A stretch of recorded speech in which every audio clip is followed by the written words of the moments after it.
Shalom sahabat-sahabat firman kehidupan yang berbahagia dimanapun Anda berada. Semoga saudara sedang mengalami keadaan yang baik dan Tuhan memberikan damai sejahteranya yang melimpah bagi saudara. Saat ini kita akan segera memulai saat teduh untuk mendengarkan firman Tuhan. Jadi mari kita sama-sama memasuki hadirat Tuhan dalam doa dan ucapan syukur. Kami bersyukur ya Tuhan bahwa kami ada hari ini oleh karena ditopang oleh kasih dan anugerah-Mu. Engkau baik ya Tuhan, panjang sabar terhadap segala pelanggaran kami dan setia untuk menyertai kami. Saat ini kami datang kepadamu dalam kerinduan untuk menerima berkat pengajaran-Mu melalui firman-Mu. Tegurlah kami, ajarilah kami, dan bentuklah kami. Terima kasih ya Bapa. Dalam nama Tuhan Yesus Kristus, kami berdoa dan mengucap syukur. Amin. Sahabat-sahabat firman kehidupan yang diberkati oleh Allah, kita semua pasti sedang membangun sesuatu di dalam hidup kita.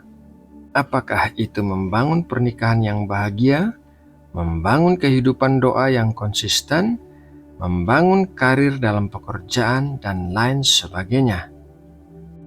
Hari ini kita akan belajar dari Nehemia, seorang yang tidak pernah menyerah dalam membangun kembali kota Yerusalem yang telah dihancurkan oleh musuh. Kehancuran kota Yerusalem begitu parah sehingga tembok-tembok kotanya terbongkar. Musuh bisa dengan leluasa keluar masuk kota Yerusalem untuk merampok penduduk yang tinggal di kota itu. Keadaan begitu parah sehingga bangsa Israel yang tinggal di kota Yerusalem mengalami kehidupan yang begitu memalukan. Nehemia memiliki beban di dalam hatinya untuk membangun kembali kota Yerusalem, dan dalam prosesnya ia mendapatkan izin dan dukungan dari Artasasta, Raja Negeri Persia.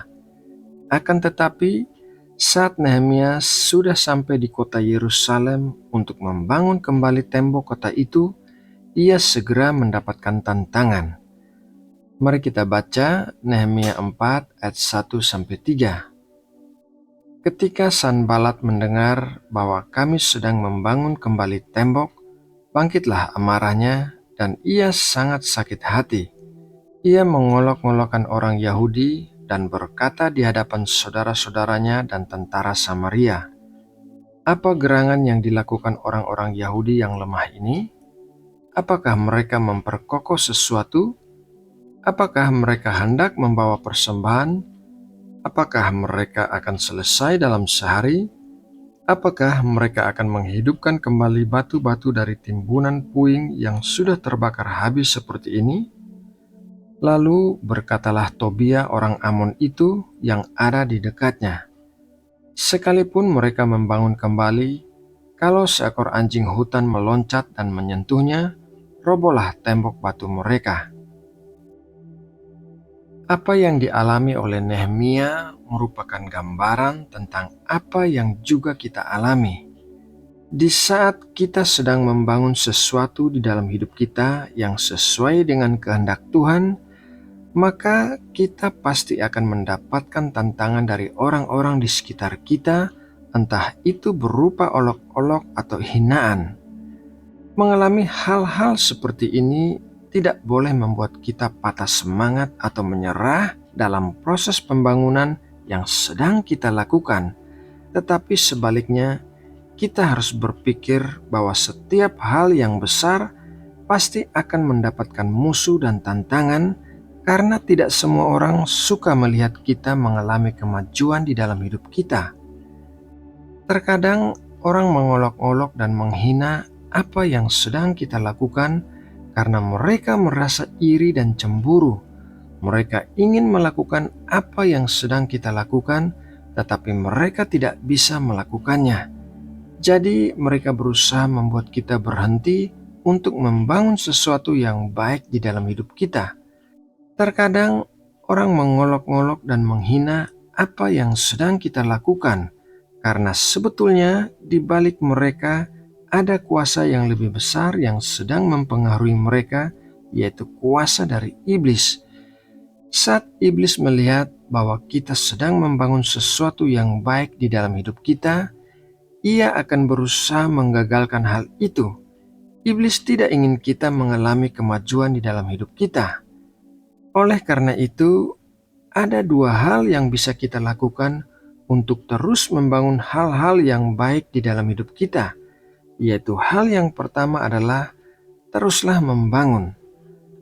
Nehemia 6 ayat 1-4. Ketika Sanbalat dan Tobia dan Gesem, orang Arab itu, dan musuh-musuh kami yang lain mendengar bahwa aku telah selesai membangun kembali tembok sehingga tidak ada lagi lubang, walaupun sampai waktu itu di pintu-pintu gerbang belum kupasang pintunya, maka Sanbalat dan Gesem mengutus orang kepadaku dengan pesan, "Mari kita mengadakan pertemuan bersama di Kefirim di lembah Ono."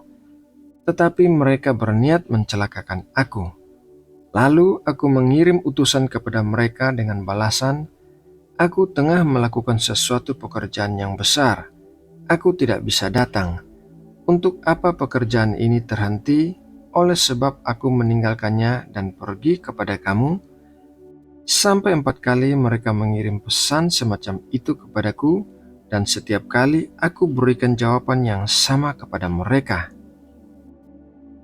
Saat orang mengolok-ngolok dan menghina kita, kita tidak boleh membiarkan hal itu menghentikan apa yang sedang kita lakukan.